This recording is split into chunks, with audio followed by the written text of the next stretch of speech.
10:50 de la noche, seguimos y les decíamos que teníamos todavía muchos temas que tratar, que abrir aquí en debate, hasta el tiempo que nos queda, hasta las 11:30 de la noche.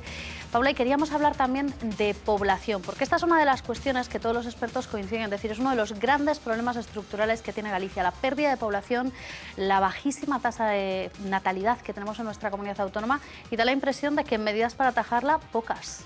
Pues efectivamente, Antía, lo cierto es que la población en este momento en Galicia se podría decir que está casi estancada, lleva unos años estancada, y ese es uno de los grandes problemas para seguir avanzando. Vamos a ver a continuación una gráfica de cómo ha ido evolucionando la población en Galicia en los últimos años. No nos estamos yendo muy atrás, estamos yendo hasta 2003 para ver que en aquel entonces teníamos 2.600.000 gallegos aquí en la comunidad. Esa cifra ha ido creciendo muy levemente hasta el 2011 y ahí se ha quedado, porque lo cierto es que Galicia a partir de ahí pues está estancada en los 2.700.000 y poco se mueve. En todo caso para abajo, porque junto con Extremadura y Asturias es la comunidad que pierde población en España. Son las tres comunidades que pierden población en este momento en España, según los datos del INE del año pasado. ¿Qué pasaría en el futuro, según los datos que están manejando ahora los expertos? Pues en el 2051 estaríamos hablando de perder 1 millón de habitantes. El 40% de la población desaparecería ahora mismo en Galicia, con todos los problemas que eso conlleva. Estaríamos volviendo así a niveles de 1900, nada más y nada menos. Uno de esos problemas, ¿cuál es? El envejecimiento de la población, que podemos ver en esta pirámide poblacional que les enseñamos a continuación. Vamos a 1975, vemos cómo está esa pirámide y en el 2012 vemos cómo evoluciona. En la de 1975 vemos cómo la base, que son los nacimientos, los niños de 0 a 4 años, pues es muy ancha, cómo esa pirámide va decreciendo en una forma natural y cómo los mayores pues mueren, muchos mueren pronto y pues cada vez hay menos mayores.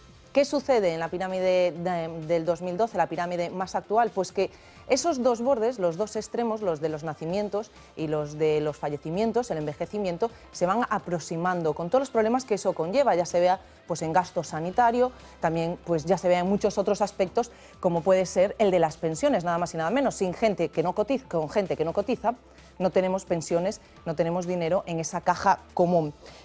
Solamente un dato para destacar sobre la población. Ourense y Lugo son las provincias más envejecidas, el 30% de la población es mayor. Y como curiosidad que sepáis que Ourense y Lugo se equiparan a Japón, nada más y nada menos, en envejecimiento. La verdad es que lo que más llama la atención quizás, Carlos, como experto en geografía humana, es que la pirámide ha dejado de ser una pirámide, es otra cosa. Está invertida. Está invertida. Exactamente.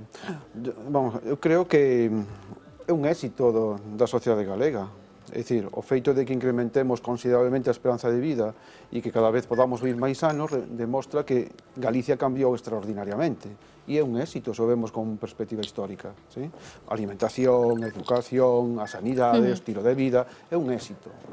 Sin embargo, ese éxito ahora mismo se convirte en un enorme fracaso colectivo, porque Galicia é insostible, xa como territorio, como sociedade.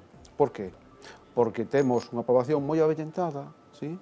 Que, lóxicamente, absorbe recursos públicos, de atencións e demais, unha gran masa de desempregados que tamén absorbe recursos públicos, ¿sí? ¿Sí? E temos un mercado laboral paralizado, e a masa de traballadores, de poboación que pode cotizar para manter todo isto cada vez máis reducida e non é capaz de manter as estructuras. E logo veñen os recortes, ven isto e outro e demais. Entón necesitamos reaccionar ante todo eso e ser conscientes que o gran problema de Galicia é o problema demográfico. Pero isto non se pode concebir dunha forma en detalle, dunha forma illada, con ocurrencias ou con medidas puntuais en determinado departamento da Xunta de Galicia. Non, nin se pode ver a 4 anos pensando en gañar as eleccións. Nin é cuestión de que un partido político por si só queira afrontar un problema deste tipo. Non é posible, temos que ser conscientes do que está pasando, porque a factura social é moi alta e non a podemos pagar. Corremos o risco incluso de que a autonomía poda chegar a desaparecer.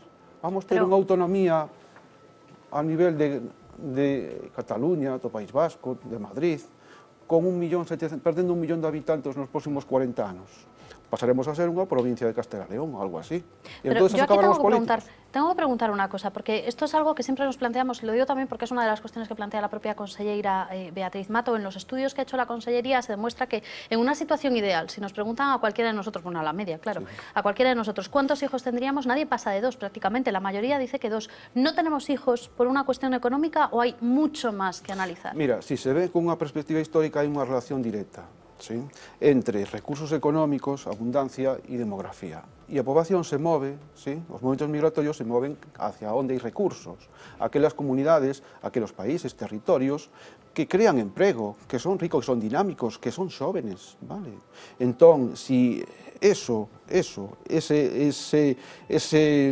dinamismo desaparece, evidentemente, quen vai a ter fillos? Como lle vamos a pedir á sociedade galega nas circunstancias en que estamos vivindo, os salarios caendo, ¿sí?, as situacións que están vivindo os desempregados, a fuxida de xóvenes cara fora, o mercado laboral paralizado, que incrementemos a natalidade? É que van a pensar que os políticos viven outra galaxia, non están presentes os problemas reais da sociedade. Non se lle pode pedir eso, é que non é moral, é amoral. Non podemos. O que temos que decirlle que iso é un problema moi grave, que nos convenzamos de que iso é así, e que podemos facer para reactivar económicamente este país, que non ten en estos momentos visos de futuro. A ver, si os pregunto a los demás, que no sois especialistas en geografía humana, pero que veis, bueno, pues igual que vemos cada uno de nosotros, que cada vez se nos va envejeciendo más Galicia, ¿creéis que somos conscientes de que esto es un problema tan grave, Ana? Sí, eu dende logo sí que o vexo como un problema e tamén o vexo un problema de que o éxodo do rural, en canto a que están pechando escolas no rural e están facendo pois que pais que teñen fillos en idade escolar pois que se teñan que desplazar a cidades, o que iso conleva pois a cambiar a vida e que os salarios sendo baixos pois que tampouco che permiten pois que a natalidade sexa maior. Eu parome a pensar que hoxe en día ter un fillo ou unha filla na universidade de por sí pois xa é complicado e xa conleva un gran esforzo, canto máis pois 2 ou 3. María Luisa. Pues yo creo que es una pena que no se pueda tener hijos, pero que es muy difícil conciliar la vida laboral con la vida familiar. No solamente estamos hablando de sueldos, pero aunque si una mujer quiere trabajar y tiene 3 niños, ¿qué hace? No puede. Pues no puede. Vicente. Y yo voy un poco en la línea que planteaba Carlos. Evidentemente hay un problema importante de falta de natalidad por un tema económico, pero que también es directamente proporcional con, también en las épocas de bonanza, no se tuvieron más hijos, todo lo contrario. O sea, no se tuvieron hijos en época de bonanza porque muchas veces se considera que son un lastre, entre comillas, para tus viajes, tu vida social, tus amigos y este tipo de cosas, ¿no? Vamos, que ha habido un cambio también en la concepción de lo que es la familia y los Claro. hijos. Por eso preguntaba yo si no era Y solo una ahora, cuestión económica. Con la incorporación de la mujer al mercado laboral. Exactamente. Galicia cambiou extraordinariamente e a muller se empacipou. E chegou ao mercado laboral a competir cos varóns. Claro. E aí ven os problemas da conciliación, Claro. aí ven os problemas o primeiro obxectivo é o mercado laboral e logo temos Perdón, enormes... ¿me dejas quedar un paréntesis? Es que le quiero preguntar tanto a Elena como a Ana, como a María Luisa también, si no tenéis un poco la sensación de que la conciliación de la vida laboral y familiar solo va con las mujeres. A los hombres da la impresión de que no les toca. Sí que nos toca. Sí, pero parece que en el debate no entra tanto. Acabo de dar esa sensación polo que acabo de escoitar, mas espero que non sexa así. A conciliación é dos dous. Confío niso e creo que o mercado laboral se abrir ás mulleres é o mellor que puido pasar e penso que nese camiño está. Evidentemente, pero bueno, un poco en la línea que comentaba antes, para terminar la argumentación, es una que en la época de bonanza, en la que sí se podían haber hecho unas buenas políticas que incentivasen la natalidad, no se hicieron. Entonces es mucho más difícil hacerlas ahora, mucho más difícil, no, es prácticamente imposible, ahora que no hay economía que pueda sostener el tener varios hijos. O sea, la gente ahora no tiene hijos porque no tiene dinero. Antes no los tenía porque se quería ir, a ver, es muy frívolo lo que voy a decir, porque se quería ir de viaje, entre comillas, ¿no? No sé si se entiende el concepto que quiero transmitir. Y ahora, aunque quieran, no pueden porque la economía no se lo permite. Elena. Eu engadiría, bueno, estou de acordo con todo iso, e engadiría tamén que o recorte nos dereitos dos traballadores, nos dereitos laborais, impiden que unha muller se plantexe un segundo embarazo, por exemplo. Porque é moi bonito decir hai que promover a natalidade, pero é que eu quero que me prolonguen a baixa maternal, como fan noutros países, xa que copiamos a Alemania, xa que queremos tal, os países nórdicos e tal. Non vou poñer o exemplo de Finlandia, que son casi 2 anos de baixa laboral, pero en Alemania son 8 meses ou 9 meses. E os homes a maiores, os pais dos cativos, poden pedir unha especie de excedencia, non? Aquí sabemos que cando un pai pide unha baixa por maternidade é a costa da muller. É dicir, non se está favorecendo, porque estamos perdendo dereitos como traballadores. Aínda que a muller se incorporase ao traballo, afortunadísimamente, non é incompatible a maternidade co traballo. Sempre se pode buscar a conciliación, que é tarefa da escola, pero claro, da escola con presupostos axeitados, e, bueno, se pode tranquilamente, pero claro, cando hai recortes por todas partes, estamos perdendo dereitos, entón ninguén se plantexa máis dun fillo ou como moito 2. A ver, voy a plantear una medida, bueno, no la planteo yo, se ha planteado en el Parlamento estos días. Carlos, te voy a preguntar a ti, pero también a los demás, si creéis que medidas como esta, que son algunas de las que se han propuesto estos días en Ohorrio, en el Parlamento, sirven efectivamente para que la población se anime a tener más hijos, o en realidad hacen falta más cosas. En este senso quero anunciarlles que aprobaremos unha nova rebaixa no prezo das escolas públicas infantís, eximindo do pago da matrícula e de todos os custes a partir do segundo fillo para familias con rendas menores a 30.000 euros. Un compromiso, señorías, un compromiso que se une a outras medidas xa anunciadas, como a de elevar ata 360 euros o incentivo fiscal para familias con fillos menores de 3 anos, e que se contemplará xa nos orzamentos que presentamos o venres para empezar a aplicala no vindeiro ano. Tenemos una exención en el pago de los precios públicos en las guarderías públicas para las familias que tengan menos de 30.000 euros para el segundo hijo y posteriores, y también esa exención fiscal. ¿Estas medidas valen para algo? ¿Se ha comprobado que son suficientes? Vamos a quitar el son suficientes. ¿Sirven para algo? Vamos a ver. Sinceramente, eu creo que para pouco. É dicir, pode sair un titular na prensa e demais, pero realmente unha muller, unha parella se vai a plantear ter fillos porque resulta que ten unha desgravación de 350 euros na declaración de renda.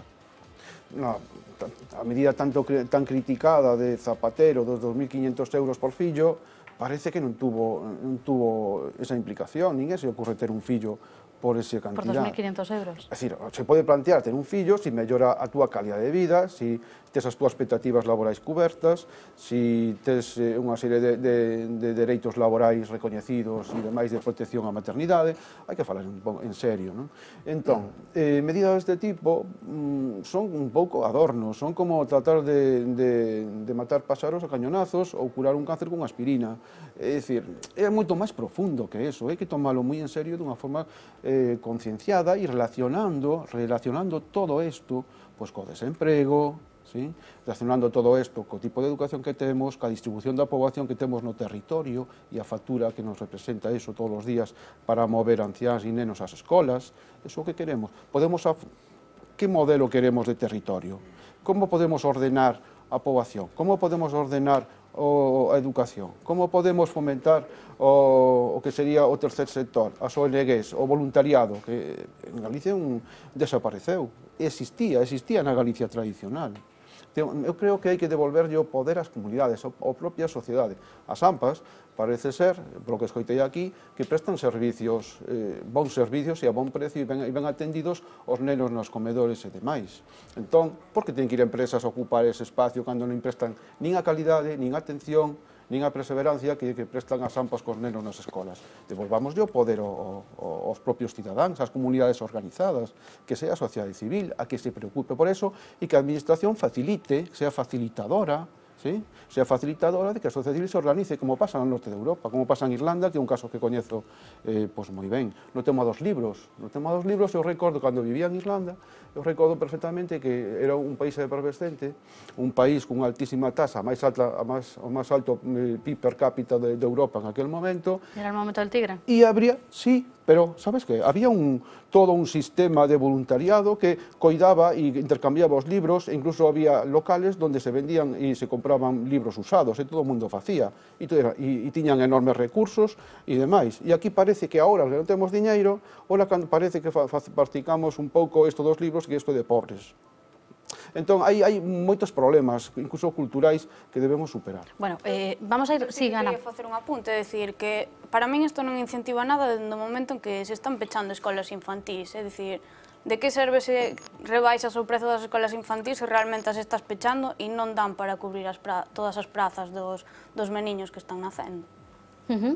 Bueno, vamos a ir por edades. Hemos hablado de pequeños y vamos a hablar de mayores. María Luisa, si me dejas, porque a mí me gustaría preguntarte por el tema de las pensiones, que ya sabemos que estos días está siendo pues, noticia permanentemente por esa subida que os han comprometido. Te vas a reír, pero bueno, hay una subida, porcentual hay una subida. Otra cosa es el 0,25. 2 euros y pico al mes va a salir la cosa. Casi no se habló de pensiones en el Parlamento esta semana. Es evidente que no es una cuestión que ataña directamente a la Xunta de Galicia. Pienso que hablo con pensionistas, y como soy pensionista, que lo que no se puede es estar asustando al pensionista. ¿Tú crees que se asustan a los pensionistas? Sí, porque si, por ejemplo, es que tienes que tener unos conocimientos y generalmente, pues oye, hay pensionistas que sí, que lo pueden entender, pero si, por ejemplo, a una persona que es normal le dicen que 10 sabios van a estudiar el problema de las pensiones. ¿Tú te asustas si te dicen eso? Yo no me asusto, porque yo no me asusto por nada. ¿Pero te parece para asustarse? Pero sí, pero es que yo lo veo que están asustados. Es que además no puede salir el periódico, no puede salir el periódico diciendo dentro de 20 años los pensionistas van a perder el poder adquisitivo del 40%. Pues eso a los pensionistas les pone nerviosísimo. Bueno, a mí me gustaría saber también si declaraciones como esta te ponen nerviosa. No sé si a ti o a ti no, porque no te asusta nada, ¿vale? No, no me asusta nada, no soy una inconsciente, pero es que veo la verdad de lo que pasa. Estoy metida en el Consejo Estatal y veo cómo se van a subir las pensiones. Y a mí, a cualquier pensionista, dentro de 40 años, todos muertos ya. Bueno, decíamos que se habló poco de pensiones, pero de algo se habló. El nuevo portavoz del Partido Socialista, Méndez Romeu, le afeó al presidente de la Xunta, a Alberto Núñez Feijóo, que no citase a los pensionistas. Respuesta de Alberto Núñez Feijóo le recordó lo que el Partido Socialista había hecho con las pensiones. Esto fue lo que se dijeron.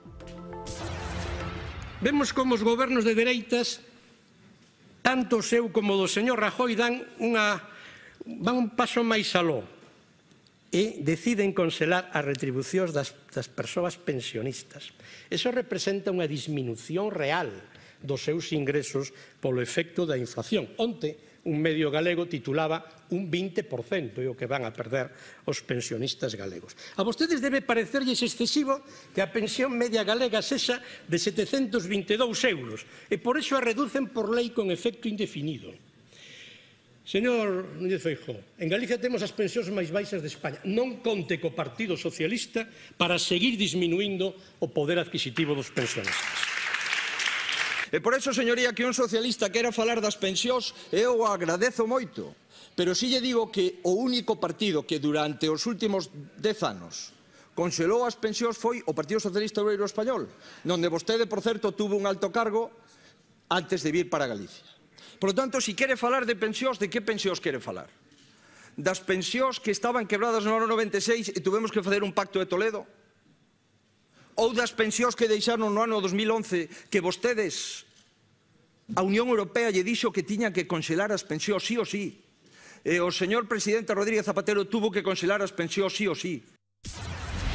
Bueno, pues esto es lo que dijeron, María Luisa. Bueno, yo te quiero decir que las pensiones en Galicia son bajas porque estaba la agraria, porque estaba también el mar, o sea, claro. Y entonces tienen sueldos bajos y entonces cotizaba poco. Entonces por eso existe, pues no es ni porque seamos una gente rara que tenemos pensiones más bajas. Hay un motivo para todo. Hay un motivo porque la agraria cotizaba poco, en el mar se cotizaba poco y entonces te haces la estadística. Esa estadística divide y quedan así. Pero bueno, pero yo, de todas formas, el congelar las pensiones, para mí lo que están haciendo ahora era mucho mejor que hubieran dejado, porque es como si fuera no sé, es de risa que te pongan 2 euros más o 0,25. Pero los pensionistas somos buenísimos, porque yo no veo que la gente, lo comentaba, no he visto nunca una manifestación de pensionistas. Hablabais de las preferentes, ¿no?, que han dado un ejemplo, sin embargo, han estado ahí constantemente. Bueno, y se ha hablado incluso de Yayo Flautas, cuando se empezó a salir también a la calle en determinados movimientos como el 15M, la gente mayor salió a la calle. Sí, pero la gente, yo creo que ahora no tiene ninguna gana yo no lo veo asustada, lo que lo veo es como asustada, la gente ve esas cosas y ellos no saben qué decidir ni qué van a hacer, se encuentran, yo creo que francamente desnorteadas. Bueno, dejadme que os pregunte una cosa antes de que le demos paso a Paula, que nos trae más datos. Los más jóvenes de la mesa, María Luisa es la mayor, pero los más jóvenes de la mesa, ¿tenéis la sensación de que nosotros vamos a tener la misma suerte con las pensiones, a pesar de esas cifras, como decíamos, de tener las espaldas cubiertas por un sistema de pensiones como el que tenemos ahora, Ana? Eu, dende logo, creo que o que están intentando é que emigremos e a expulsarnos daqui porque non lles interesa que esteamos, nin que os estudantes poidamos. Empregamos moitas veces o de queremos estudar e non emigrar. Eu creo que sí. Vamos a ver. ¿Que vamos a tener un sistema porque, fuerte de pensiones? Vamos a ver, Galicia, a súa vez, forma parte dunha estrutura maior que España, o Estado español, ¿no? Entonces, claro, hai un economista pode razonar que si somos menos, toca máis. Sí, nos da igual ser insostibles, que non teñamos traballadores ni xente xoven, porque os recursos veñen de Madrid. Entonces, se hai menos, toca máis, e mantemos este estado de bienestar de sociedade moi avellentada, con a industria dirixida aos servicios a xente bella, a xente maior. E o que non cadre aí, pois que migra. Entonces, os políticos administran, digamos, a necesidade, pero como formamos parte dunha estrutura maior, e os recursos veñen dali, os xóvenes e a investigación, e o poder, e a industria, e o dinamismo estará fora de Galicia e nos seremos pois unha especie de comunidade avellentada onde podemos vivir ben. Unha especie de cocún, isto sí que dá un pouco de susto. Sí, eso camiñamos hacia aí, de administrar o que temos, sí, dunha forma egoísta daqueles que están asentados e teñen postos de traballo e demais, sí? Porque hai que ter en conta que comentábamos antes, de que, moi ben, temos un 25% de paro, pero resulta que temos un parado por cada 3 persoas que traballan. Claro. Me explico? É dicir, e claro, estes 3 que traballan, pois defenden e non queren que nada se cambie, se están ben, e o que non entre no sistema, pois que migre, e logo administramos as nosas dependencias que veñen de fora, e vamos minguando, e os políticos cada 4 anos gañan as eleccións. Elena, tú como lo ves? Pois eu estou entre o que di Ana, de que os xoves o único que lles queda pois é marchar, porque agora, aparte que hai un problema, antes a xente, cando emigraba, hai anos, o facía coa idea de voltar, non? De voltar, montar o seu negocio e tal, pero que ahora os nosos xoves, cando marchan, quedan neses sitios, forman familias ali e xa non volven, entón pode ocurrir o que estás dicindo ti, o sea, vai haber unha diminución da poboación activa, entón quedaremos os vellos e que nos manteñan, claro, porque non imos ter un tecido industrial, non imos ter unha actividade económica propia e entonces, bueno, pues seremos subsidiarios do Estado. Bueno, Elena acaba prácticamente, Paula, de darte paso a los siguientes datos que tienen que ver precisamente con la emigración. Emigramos más. Es cierto que los datos son dramáticos y no dejan lugar a dudas. No solamente los jóvenes, sino también muchos emigrantes retornados, sí, y no tan jóvenes. Jóvenes y no tan jóvenes han decidido hacer las maletas y marcharse de Galicia en los últimos años. Es una tendencia que se deja ver gráficamente muy fácilmente. Cada vez son más los que deciden marchar, los que buscan una oportunidad fuera. Desde el 2008, que podríamos decir que es cuando cuando empezó la crisis, más de 45.000 gallegos han decidido irse al extranjero. Ya no decimos de los que han querido irse al resto de comunidades, pero han decidido irse al extranjero. Viene siendo la friolera de 24 gallegos cada día. Ahí nada más y nada menos. Por lo tanto, los datos sin duda son escalofriantes, 45.187, y es que además la cifra no deja de crecer. Alemania y Reino Unido son los sitios preferidos, los destinos preferidos, pero hay muchos más. Europa, sobre todo, sigue siendo el destino al que más gallegos deciden irse. Hemos estado con 2 gallegas, una de ellas está en Irlanda, la otra en Estados Unidos, y esta es la experiencia que nos contaban. He estado recordando los momentos que te di, cuántos tú me diste y por qué ahora estoy aquí. Sin futuro en España, muchos hacen las maletas. María lo decidió hace 7 años, después de terminar sus estudios de Administración y Finanzas. Se fue un año a Dublín y ya no volvió. Empiezo a pensar, ¿a qué vuelvo? ¿Qué me espera allí? ¿Qué tengo?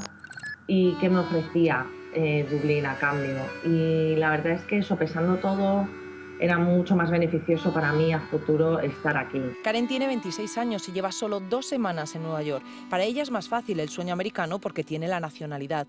Tras estudiar Ingeniería Industrial y hacer un máster de especialización, vio que aquí en España estaba condenada a las becas. Me planteé que no podía seguir con 26 años, después de 2 años ya estando de becaria, seguir estando de becaria. Si quería crecer profesionalmente, tenía que salir y buscar otras experiencias. Al principio las cosas no fueron fáciles. Lo peor es el irte a otro país solo. Sobre todo el idioma. Pero en el extranjero han encontrado lo que España nunca les dio. Siempre te van a dar un contrato indefinido después de 6 meses. He oído muy poquita gente que le hayan echado. Y es fácil subir. A todas las ofertas que envías el currículum siempre tienes una respuesta, sea positiva, negativa. Lo que yo encuentro en España es que puedes estar meses y meses y no sabes nada de la empresa que has mandado el currículum. María no piensa en volver por el momento y empuja a la gente a probar suerte. La idea de venir a Dublín aseguro a todo el mundo que es muy buena, que no falla, que la vida es muy fácil, tienen un salario como se merecen, unas horas de trabajo como deben ser, no explotan a nadie. Karen advierte que sin visado encontrar trabajo en América es casi imposible, pero anima a todos a buscar su lugar lanzando una pregunta al aire. Yo entiendo que mejor que nada es tener algo y ir ganando un poquito de dinero, pero nos tenemos que plantear qué queremos hacer de nuestra vida. Si queremos ser toda la vida becarios, cobrar poco, queremos hacer algo más. María y Karen son solo un ejemplo de lo que está sucediendo en Galicia y en toda España. Jóvenes y no tan jóvenes se van cada día buscando no solo un trabajo, sino un mercado laboral que los respete.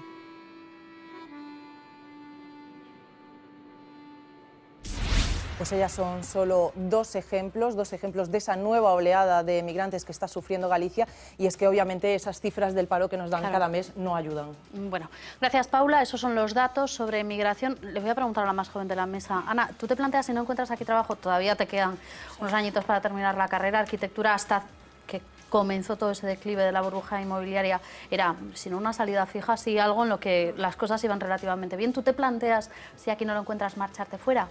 A verdade é que a miña intención é poder quedarme na terra buscando traballo e atopando. Pero é realmente duro ver esa situación na que os nosos compañeiros e a mocidade se está indo fora, como fixeron os nosos avós, en busca de traballo. E a diferencia é que, o mellor, eles están tremendamente preparados. É dicir, eu teño 2 compañeiras en Vigo que acaban de marcharse a Alemanha porque aquí non atopaban traballo. E para nós, pois, é durísimo. Dende logo que para min non me gustaría. Sí, Carlos. No, vamos a ver, eu creo que debíamos reflexionar acerca de que tipo de formación lle dimos aos nosos jóvenes que están fora xa do sistema educativo e estamos dando aos jóvenes que están no sistema educativo. Porque, claro, eu me planteo, moitos deles van para outros países, pero que van a facer ali? Eso sería a pregunta que temos que facer aquí. E eu sei, porque tratei de observar e investigar ao respecto, a miña información que teño é que ali traballan de calquera cousa e se volven emprendedores. Entón, por que non son emprendedores aquí? Cando os jóvenes, digamos que é o sangue que debe revitalizar o tecido social e cultural e político e económico dun territorio, dun país. por que non se fai iso aquí? Entón eu reflexiono, claro, non se fai porque o medio ambiente non o propicia, somos conservadores, non protexemos aos xóvenes, nin incubamos as súas ideas e os potenciamos. E ademais, a formación que lle demos é memorística, aspiraban a ser empleados públicos, o emprego público era a saída laboral dos nosos xóvenes. Agora a administración non ten recursos e non se genera emprego público, pero os nosos xóvenes non están formados para emprender novas ideas, novas actividades. En cambio, cando expulsan, cando se marchan, sí, en outro ambiente social, sí o fan. Entón, reflexionemos, que é o que estamos facendo mal? Porque estamos administrando mal os recursos. Porque se temos unha atitude paternalista con nosos xóvenes, os protexemos demasiado, sí? Nas familias e logo nos centros de ensino se forma memorísticamente para unha posible saída laboral que xa non existe, que eran as oposicións e estas cousas, o emprego público. Que estamos facendo? Preguntémonos, por que non falan os políticos desto no Parlamento? Ninguén o ve. Bueno, como decía, hoy han hablado dos altos cargos del Ministerio de Educación sobre esta cuestión en Berlín y esto han dicho, aunque desde el sector de la investigación que participaba en ese mismo acto han dicho que la situación es extremadamente preocupante. Vicente, el sector sanitario también ha sido, no sé si víctima o esto también, como decía, bueno, este alto cargo que citábamos antes, es parte también de la propia formación, pero sí es verdad que enfermeros y médicos se mueven mucho. Sí, la verdad es que no tengo ahora mismo cifras, no te adelanto ninguna cifra porque igual miento, entonces prefiero no mentir y no adelantarte ninguna, ¿no?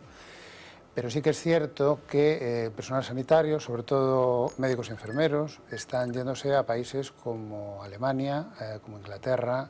Antes hubo mucha emigración a Portugal, de hecho ahora mismo en Portugal hay un montón de profesionales que son de la época, pues te estoy hablando de hace 5, 6, 7 años, porque las condiciones laborales en Portugal eran francamente mejores.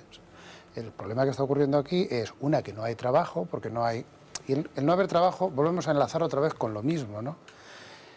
Si yo tengo menos personal y a ese personal le recorto derechos, tengo que sustituirlo en menos ocasiones, con lo cual no voy a generar un puesto de trabajo, no voy a generar una sustitución. Esa persona que está esperando para hacer una sustitución llega un momento en que dice, ¿yo aquí qué hago? O sea, me tengo que ir. Y entonces nos estamos encontrando con que a día de hoy la enfermería española es de la mejor formada del mundo. O sea, vienen a buscar enfermería española de absolutamente todos los países. Vienen de Alemania, de Inglaterra, de Estados Unidos, de cualquier punto del mundo vienen a buscar enfermería española porque la formación es inmejorable. Resulta que aquí... Sí, claro. Sí, claro. No, bueno, resulta que aquí se están metiendo cantidades ingentes de dinero en formar a muy buenos profesionales. Hablo de enfermería, pero lo podemos extrapolar a médicos, ¿eh? O sea, hablo de enfermería porque es mi campo y lo conozco mejor, ¿no? Pero podemos extrapolarlo perfectamente a médicos. O sea, las profesiones sanitarias están muy bien formadas. Nos estamos gastando un dinero, unas ingentes cantidades de dinero en formar a estos profesionales y luego se están beneficiando terceros países de esa sapiencia, ¿no? De esa sabiduría. Entonces, bueno, la gente migra, claro que migra, la gente tiene que migrar porque aquí no hay donde trabajar. Carlos, brevemente, quiero enfatizar, hablabais de trabajadores públicos y vamos a hablar con trabajadores públicos. Solo enfatizar esta última idea, pero debemos pensar que nos estamos formando y gastando nuestro dinero público en formar especialistas que luego se van a otro país y esa es la factura gratis. Cuando tenemos un desempleo enorme, cuando nuestro futuro demográfico está en crisis, cuando tenemos enormes deficiencias no sistema educativo, de atención, entonces ¿qué estamos haciendo? Es que é ilógico. Apuntabas tú hace un minuto el tema de los investigadores, que además están en pie de guerra con toda la razón, porque les han recortado los fondos de manera brutal. Entonces nos estamos encontrando, y además es muy fácil, que lo ves en prensa, los que lideran investigaciones de gran calado fuera de este país son españoles.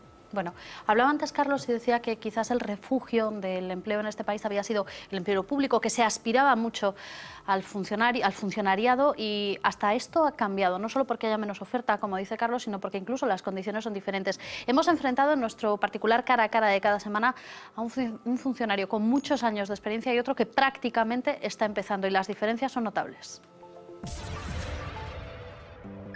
Bueno, he pasado por dos etapas. La etapa inicial, donde el sueldo pues era un equivalente a 12.000 pesetas al mes y luego, finalmente, pues los últimos tiempos pues eran más de 3.000 euros al mes. Pues en estos momentos algo menos de 1.700 euros. Pues las extras eran dos al año, la de Navidad y la de julio. Después de los últimos recortes se ha quedado en 2 mitades, como si fuera una única paga extra de este año. Pues no, según el Estatuto del Empleado Público, claro, la ventaja es hacer la oposición y luego ya el puesto es indefinido, a no ser que concurran algunas circunstancias de algún tipo. Debido a la condición de funcionario de carrera que tengo, hoy por hoy no se puede pensar la posibilidad de perder un puesto de trabajo de estas características, pero en un futuro no sabes cómo puede quedar. Lo que no ha cambiado es esa condición de indefinido de un trabajador público, aunque como vemos el más joven de los dos sí que tiene miedo, pero vamos, que en unos años lo que ha cambiado es el sueldo y las extras. Ya vemos que incluso para sectores que se consideraban privilegiados las cosas han cambiado y mucho. Bueno, tenemos apenas unos minutitos antes de despedirnos y sí me gustaría, por ir concluyendo, por ir estableciendo una especie de cierre o de titulares de cierre de cada uno de vosotros, que me digáis cuál creeríais que tendría que ser, y os pido que seáis breves porque si no me riñen cuando me paso de tiempo, pero os pido que seáis breves y me digáis cuál creéis en cada uno de vuestros ámbitos que tendrían que ser, Elena, y empiezo contigo en materia de educación, las claves por las que tendrían que moverse esos mismos políticos que se han sentado en el Hórreo estos días. Bueno, pois o primeiro que tiñan que facer estes políticos é ver o que se pode avecinar para o ensino público, para a educación pública, para a escola pública, o que pode supoñer a entrada da LOMCE. Esa lei que está feita sin consenso, unha lei que é segregadora, bueno, con todas as características que todos coñecemos, o que pode supoñer é que, por favor, que se replanteen, que está feita sin o consenso coa comunidade educativa, e que é unha lei partidista, que únicamente está aprobada polo Partido Popular. E, por outra banda, que se planteen tamén, que se planteen o señor conselleiro de Educación, por que non cumple a sentencia do Tribunal Superior de Xusticia de Galicia, que marcou que ten que retirar os concertos, os centros que segregan por sexo. E non o fixo. O fixo en primeiro de primaria e en primeiro da ESO. Está incumplindo que non nos pidan sacrificios aos pais, que non nos pidan sacrificios á cidadanía e que non nos pidan que paguemos os nosos impostos e que sexamos legais cando os que nos gobernan están incumplindo, por non decir, facendo algo que se chama delicto. Vicente. Bueno, yo creo que lo que hay que pedirle a los políticos es que apuesten de manera decidida por una sanidad pública. Y el apostar por una sanidad pública significa apostar por los profesionales que trabajamos en ella, porque eso va a redundar en el beneficio de toda la sociedad y de toda la población. No es de recibo, y vimos antes que en el Parlamento pues, el presidente hablaba maravillas del personal de la sanidad, pero creo que es la única vez que, lo he oído en muchos meses, ¿no? Habitualmente la línea que sigue es absolutamente diferente, ¿no? Entonces yo creo que hay que apostar por una sanidad pública de manera clara y decidida y no intentar llevar un poco el terreno a la privatización. Y en segundo lugar yo creo que muy breve, sí, muy breve, que es importantísimo, y es que dejen de usar la sanidad como un arma política. La sanidad no puede estar dentro de la política, va mucho más allá. María Luisa. Yo les pediría que por favor que se pongan en plan serio para que salgamos pronto de esta maldita crisis. Porque sí, la verdad que el problema que estamos viendo, yo lo he preguntado, ¿qué pasa con todos los recortes? Pues que estamos en una crisis tremenda, que yo no quiero ser como el señor Botín, dice que estamos fenomenal y estupendamente, pero la verdad que se sienten, que se pongan con la oposición, que se junten, ¿qué tienen que hacer? Que bajen un poco a la calle, que se den cuenta que tenemos que salir de esta crisis cuanto antes, que no me empiecen a decir que en el 14, que no sé, que luego ya están diciendo que en el 15, no, que se pongan a trabajar todos juntos. Para ver qué se puede hacer ahora. ¿Qué? Para ver qué se puede hacer Para ahora. ver si se puede hacer pronto. Carlos. Sí, bueno, como estou polo tema demográfico, vamos, eu pediría que houvese un entendemento a partir de identificación de ideas ou de conceptos que son comuns. Eu puxen o concepto de país, bueno, pois se asumen que todo é un país, como construímos o país, non? Entón, a partir de aí, que se senten e que identifiquen claramente 1, 2, 3, 4 os problemas profundos de Galicia e que dialoguen. Iso que pido. Ana, tú que pides? Pois o que pide a retirada da LOMCE, que realmente se garanta un acceso universal ao ensino universitario e que loiten realmente por un ensino público, galego, democrático e de calidade. E xa non só lle pido aos políticos, senón que agora xa tamén lle pido á sociedade en xeral e ao estudantado que secunden a folga do xoves e a participación nas manifestacións dese día para as 11:30. Bueno, pues con eso vamos a terminar. Quiero agradeceros a los 5 que hayáis estado con nosotros, que nos hayáis puesto también a nosotros un poco los pies en el suelo para saber de lo que se habla. Nos vamos y como siempre lo hacemos con un poquito de cine. Como decía antes Elena, que a veces da la sensación de que hasta nos recortan la alegría, hasta de estas cosas nos podemos reír, y hemos querido terminar con cine y con un poquito de humor, porque ojo con lo que se debate en los parlamentos, que a veces da la impresión de que hablando los problemas no se solucionan, hay que hacer otras cosas, y ya lo decían y hace muchos años hasta los Monty Python. Hasta la semana que viene. Bien, punto cuarto. Logro de la supremacía mundial en los próximos 5 años. Francis, tú que has trabajado mucho en esto. Sí, gracias. Francamente, hermanos, creo que 5 años es mucho optimismo, a no ser que aplastemos al Imperio Romano en los próximos 12 meses. ¿12 meses? Sí, 12 meses. Hay que confesar que en cuestión de imperios este es el número 1. Así que a partir de ahora va a haber que dejarse de charlas y ponernos manos a la obra. Manos a la obra. Estoy de acuerdo, lo que cuenta es la acción, no las palabras. Necesitamos acción ya. Eso es. Tiene razón. Ya podemos pasarnos aquí todo el día charlando, aprobando resoluciones, pronunciando discursos. Con eso no va a caer ni un soldado romano. Así que vamos a dejarnos de parloteos. Es completamente inútil y no nos lleva a ninguna parte. A ninguna. De acuerdo. Es una pérdida total de tiempo. Bien. ¡Han detenido a Brian! ¿Qué? Se lo han llevado. ¿Le van a crucificar? Bien. Esto requiere estudio inmediato. Sí, señor. ¿Qué? Inmediato. Nueva moción. Completamente nueva. Presento propuesta de acción inmediata. Una vez sometida a votación. Evidentemente, una vez sometida a votación. No se puede seguir una resolución sin haber votado. Ante la reciente información que aporta la hermana Judith... Apunta bien lo de Judith, ¡Red, por favor! Es facilísimo. Lo único que hay que hacer es salir por esa puerta y evitar que los romanos lo claven. ¡Se lo han llevado, Rex! ¡Rex, se lo han llevado!